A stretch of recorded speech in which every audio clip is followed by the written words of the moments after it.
ახალი წელი მოდის და მოდი ვნახოთ, როგორი წელი იქნება 2026 წელი. იქნება 3 ვარიანტი.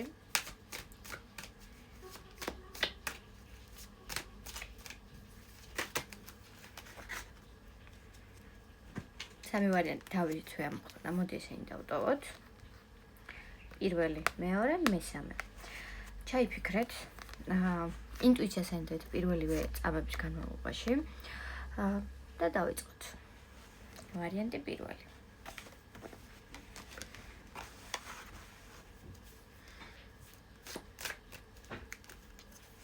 ვინც პირველი ვარიანტი ჩაიფიქრეთ, თქვენთვის ეს წელი იქნება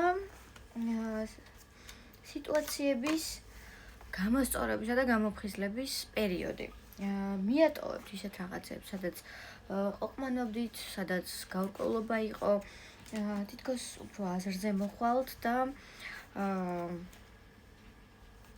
პატარ-პატარა ჩამოუყალიბებლობისგან გამოწვეულ წყენებს და არასასიამოვნო ნეგატიურ ემოციებს უბრალოდ დატოვებთ 2025 წელში.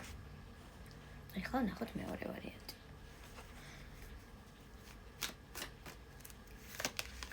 ვინც მეორე ვარიანტი ჩაიფიქრეთ, ფინანსური პასუხისმგებლობა, რომელსაც ეხლა ამ წელსვე თითქოს ისე უყურებთ, როგორც მომავლის პერსპექტივას, აი ამ პასუხისმგებლობას დაიმატებთ, ეს პასუხისმგებლობა დაგემატებათ, თუმცა ცოტა პატარა ტვირთივითაც იქნება, თუმცა მოგიტანთ აუცილებლად ეს ყველაფერი დიდ რესურსებს.